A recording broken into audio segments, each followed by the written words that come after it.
আচ্ছা দেখো যে আজকে আমরা 3.2 এর ম্যাথ শুরু করব। এই 3.2 এর আমাদের যে ম্যাথগুলো আছে, আমরা প্রথম যেটা করলাম এটা বর্গ নির্ণয় এবং অনুসিদ্ধান্ত, মানে বর্গ টাইপ যে ম্যাথগুলো আছে ওখানে দেখতে খেয়াল করে যে সব পাওয়ার মানে কোনো কিছু পাওয়ার 2 এটা ইউজ করছি না করে বর্গ রিলেটেড ম্যাথগুলো করেছি। তো আজকে আমরা 3.2 শুরু করব। তো এটা হচ্ছে যে ঘন সংবলিত যে ম্যাথগুলো, আর কথা হচ্ছে যে বর্গ মানে কি করেছিলাম, বর্গ যেটার উপর পাওয়ার 2 ছিল এই রিলেটেড। আর ঘন মানে কি, ঘন মানে হবে কোনো এই ব্যাটারিতে কোনো একটা মান থাকবে তার উপর কিউব থাকবে। তো আমরা আজকে যে এই দুটো সূত্র করব একদম ঘনমূলের ঘন নির্ণয়, ঘন আর ঘনমূলের মধ্যে পার্থক্য হবে। কোনো কিছুর উপর যে কোনো সংখ্যা তার উপর যদি কিউব থাকে অর্থাৎ পাওয়ার 3 থাকে তাহলে সেটাকে আমরা কি বলবো, ঘন বলবো। কিন্তু এটাকে বলা হয় কিউবিক রুট। আর এর মধ্যে কোনো কিছু থাকবে এটাকে বলবো আমরা ঘন মূল। যেমন এটাকে ঘন, যেমনটা আমরা বলেছিলাম কোনো কিছুর উপর পাওয়ার 2 থাকা মানে কি বর্গ, আর কোনো কিছুর উপরে রুট থাকা মানে কি এটাকে বলছিলাম বর্গ মূল। বুঝতে পেরেছো? তো আমরা দেখি যে আমরা যে দুটা সূত্র আজকে করব এবং এই রিলেটেড ম্যাথগুলো করব। দেখো এটাতে যে ঘন নির্ণয় সূত্র, ঘনমূল না ঘন নির্ণয় সূত্র। তার মানে কি, ধরো a প্লাস b দুইটা আমাদের কি ভ্যারিয়েবল বা চলক দেয়া আছে, ঠিক আছে? এখন এইটার উপর ঘন করতে বলতে মানে কি, আমরা কিউব দেব, তাহলে কিউব দিলাম।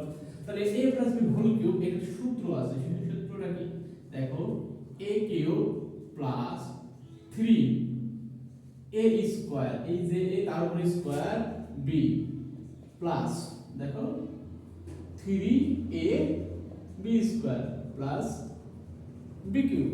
আর আরেকটা সূত্র কি a minus b whole cube. তাহলে এটা কি হবে a cube minus 3a square b plus 3a b square minus b cube.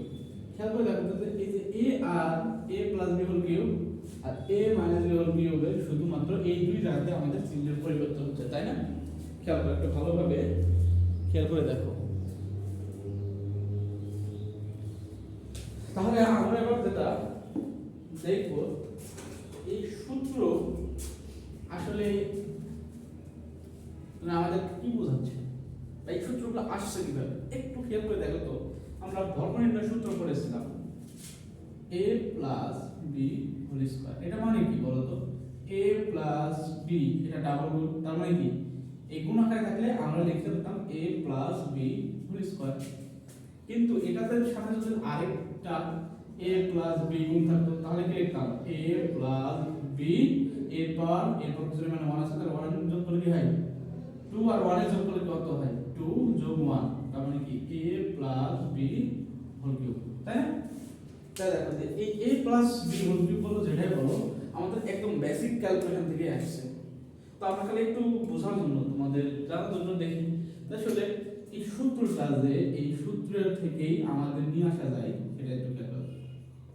তাই সেটা একটু খেয়াল করে দেখো যে a plus b whole square into a plus b এর সমান সমান কি আমরা a plus b whole cube লিখতে পারি, তাই না?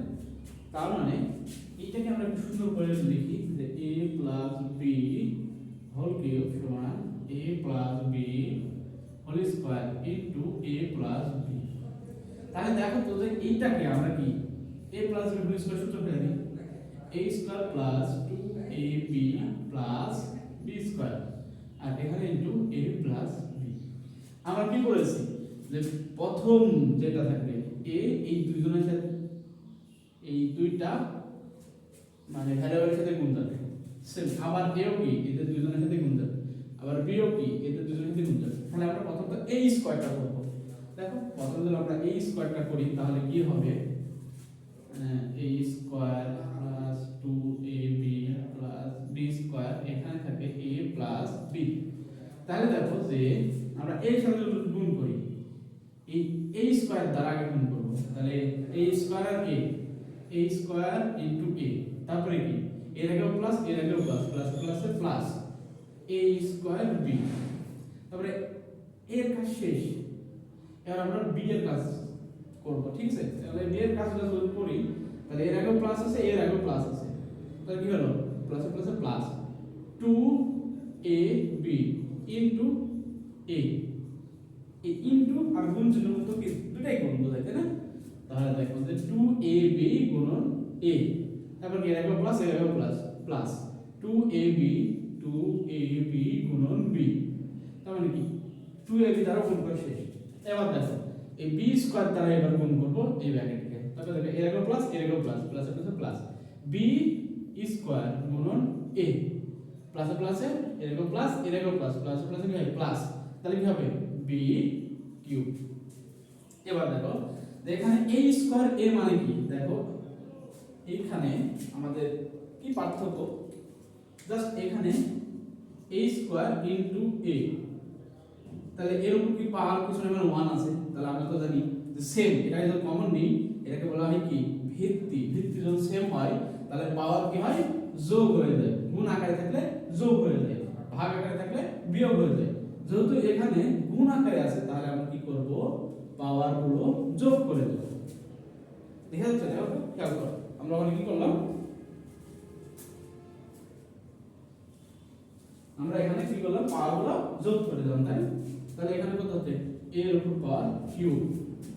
তাহলে দেখো তো যে আমরা এখানে কি লিখব a কিউব প্লাস তাহলে a স্কয়ার এখানে b, তার মানে কি a স্কয়ার b প্লাস, তাহলে দেখো এখানেও কি a 2 থাকলো a স্কয়ার b প্লাস, একই রকম ভাবে 2a থাকলো b গুণ করলে b স্কয়ার প্লাস, এখানে দেখো b স্কয়ার আর a, তার মানে কি a b স্কয়ার প্লাস কি হলো এখানে b কিউব, তারপর এখানে a কিউব থাক, এখানে দেখো a স্কয়ার b, এখানে একটা a স্কয়ার b, এখানে দুইটা, তাহলে দুইটা আর একটা হয় তিনটা হয়, তাহলে প্লাস 3a স্কয়ার b, তারপরে দেখো এর আগে প্লাস আছে প্লাস দিলাম, এখানে 2a স্কয়ার b এক দুইটা আর এখানে আছে একটা, তারপরে হলো তিনটা a b স্কয়ার, তারপরে প্লাস b কিউব। দেখো তো যে আমাদের a plus b whole cube সমান আমরা এই সূত্র পাইলাম না, দেখো তাহলে এইটা কি আমাদের মানে ওই বর্গের ওই কনসেপ্ট থেকে আসলে এক কথায় আমাদের স্বাভাবিক যে ক্যালকুলেশন করি সেখান থেকে এই সূত্রটা অবতারণা না? হ্যাঁ অবশ্যই, কারণ আমরা ওই সূত্র থেকে এটা প্রমাণ করলাম। আবার দেখো তো যে আমরা এই a square a plus b into a plus b, এই a প্লাস b হোল স্কয়ারকে আমরা এইভাবে আনতে পারি না? তাহলে তো এইটা কি আমাদের ওইটাকে যদি a প্লাস b আর a প্লাস b গুণ করলে আমাদের এই যে সূত্রটা আছে a square plus 2ab plus b square, ওই সূত্রটা সেম একই রকম ভাবে এই ক্যালকুলেশনের মতো। তাহলে a plus b whole cube বলো a minus b whole cube বলো, সেটা একদম সিম্পল আমাদের স্বাভাবিক ক্যালকুলেশন সেটাই। তো আশা করছি তোমরা এই ক্যালকুলেশনটা বুঝছো। আর সূত্র দেখা তো ভয় পাওয়ার কারণ নেই, সূত্রগুলো তোমাদের ম্যাথ দেখো একজন আরেকজনের সাথে এমন ভাবে ইন্টাররিলেটেড, তুমি যদি ধরতে পারো তাহলে ম্যাথটা তোমার জন্য সহজ, কিন্তু ধরতে যদি না পারো তাহলে ম্যাথ করা কিন্তু খুবই মুশকিল হয়ে যাবে। আশা করছি তোমরা বুঝতে পারছো। এবার দেখো আমি যত a প্লাস b হোল কিউবটা করে দিলাম, তোমাদের এবার ঠিক একই রকম ভাবে তোমাদের কাজটাকে তোমাদেরকে প্রমাণ করা a মাইনাস b হোল কিউবের সূত্র। আমি একটু ভেঙে দেব, শুধু মুছে দিলাম। দেখো a minus b whole cube, এটাকে আমরা কি লিখতে পারি a minus b into a minus b into a minus b, তার মানে কি এই দুইটা মিলে যদি আমরা a minus b whole square into a minus b করি, এবার দেখো এর সূত্র ফেলাবো, এটা ফেলাবো, তাহলে কি হবে? তুমি যদি মনে করো যে না আমি এইভাবে করব, এই লাইন দিয়েও করব, তাও করতে পারবো, কারণ এইটা দিয়ে আগে এই দুটো গুণ করো, তারপরে যেটা বাড়াবে সেটা কি বের হবে a মাইনাস b হোল স্কয়ারের মান বের হবে, ওইটার সাথে আবার a মাইনাস b গুণ করো, আমি যেভাবে করলাম। জাস্ট আমাদেরকে শুধু স্টেপ বাই স্টেপ ফলো করতে হবে, আর কখন কি করতেছে এটা বুঝতে পারতে হবে, তাহলে ম্যাথগুলো সহজ। ম্যাথগুলো একদম ইজি হয়, কিন্তু ম্যাথগুলো ধরতে না পারার পরে তোমাদের কাছে কঠিন মনে হয়। তো একটু ভেঙে ভেঙে একবার ট্রাই করো, বুঝে বুঝে একবার ট্রাই করো, ম্যাথগুলো সহজ লাগবে। ম্যাথ কখন কঠিন হয় না, ম্যাথ আমরা না বোঝার কারণে আমাদের কাছে কঠিন লাগে। আচ্ছা, তাহলে আমি এটা মুছে দিলাম। দেখো এটা তোমাদের কাছ থেকে বলতে মানে তুমি হোল কিউবের এই সূত্রটার প্রমাণ কিভাবে তোমরা যে প্রমাণটা দেখবা। তো আমরা এবার এই যে যে দুটো সূত্র লিখেছি এই দুটো সূত্র রিলেটেড ম্যাথ করব। প্রথমত আমরা a + b হোল কিউবের এই সূত্র রিলেটেড একটা ম্যাথ দেখি। দেখো যে এই ম্যাথটা কেমন হবে। ধরো সাপোজ মনে করো আমি দিলাম 3x + 2, আমি বললাম যে এটা ঘন করো, ঘন করো মানে কিউব করো। তাহলে দেখো তো যে এইখানে a হিসেবে কাজ করছে 3x আর b হিসেবে কাজ করছে 2, তাই না? তার মানে কি আমরা a কিউব মানে কি 3x এর হোল কিউব প্লাস 2 না, এই ভুলটা করব না, কারণ এই যে দেখো 3, তার মানে 3 a স্কয়ার মানে কি 3x, a মানে 3x এর উপর স্কয়ার গুণ b মানে কি 2, তারপরে সূত্র প্লাস দিলাম 3 এর জায়গাতে 3x আর b এর জায়গাতে কি হবে 2 এর উপর স্কয়ার প্লাস b কিউব মানে কি 2 এর উপর কিউব। তাহলে দেখো তো এটাকে যদি আমরা কিউব করি 3 এর উপর কিউব করলে কত হয়, 3 টা 3 গুণ না, তার মানে 3 তারিখে না হয় 3 9 27, তার মানে এখানে হবে 27 আর x এর উপর কিউব x কিউব হবে প্লাস। দেখো এখানে 3 তারিখটা 9 আর 3 9 27, তাহলে দেখো 3 গুণ 2 এটা হচ্ছে না, আর 3 তারিখটা 9 আর 3 গুণ 6 6 9 54, এই দুটো গুণ করলে 9 হয়, এই দুটো গুণ করলে 6 হয়, তাহলে 6 9 54, তাহলে এখানে কত হবে 54 x স্কয়ার, তাহলে কি হবে প্লাস। একই রকম ভাবে দেখো ওখানে 3 আছে, 3 গুণ 2 গুণ 2, 3 থেকে 9 2 গুণ 4 9 গুণ 4 4 9 কত হয় 36, তার মানে কত এখানে 36x প্লাস 2 কিউব মানে কি 2 গুণ 2 গুণ 2 2 গুণ 4 4 গুণ 8, তার মানে 8। তাহলে আমাদের উত্তর হলো এইটাই যে 27x cube plus 54x square plus 36x plus 8। আশা করছি ম্যাথটা বুঝতে পেরেছো। তোমরা যদি কেউ বর্গ নির্ণয়টা খুব ভালোভাবে বুঝো তাহলে এই ম্যাথগুলো কিন্তু আরো সহজ হবে। সেম একই রকমই ম্যাথ, শুধুমাত্র ওখানে বর্গ করতে হয়েছিল, এখানে শুধু কিউব করতে হয়েছিল। ওখানে ডিরেক্ট সূত্র বসে আমরা ম্যাথ করেছিলাম, এখানে ডিরেক্ট সূত্র বসে ম্যাথ করতেছি। আচ্ছা ম্যাথটা তুলে নাও। আর এই যে ক্যালকুলেশনগুলো তোমরা তো হাতে ক্যালকুলেশন করবা, ক্যালকুলেটর ইউজ করবে না। তোমাদের ব্রেনটাকে শার্প করো, তোমার ব্রেনটাকে একটু কাজ করতে দাও, তোমার ব্রেনটাকে ধারালো বানাও, তাহলে দেখবে যে ম্যাথ শিখতে হবে।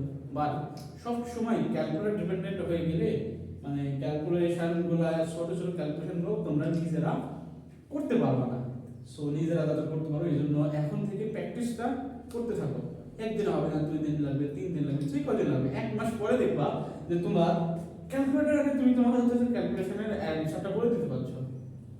দেখবা যে তোমার হচ্ছে যে ম্যাথের প্রতি ভালো লাগা তৈরি হবে, ম্যাথের প্রতি ভালোবাসা তৈরি হবে, তো ম্যাথ করতেও ভালো লাগবে। যখন তোমার ম্যাথের প্রতি ভালোবাসা জন্মাবে দেখবে অটোমেটিক ম্যাথ জিনিসটা তোমার এত বেশি ভালো লাগছে মানে তুমি কল্পনা করতে পারবে না। ওকে, ম্যাথটা তুলে নাও।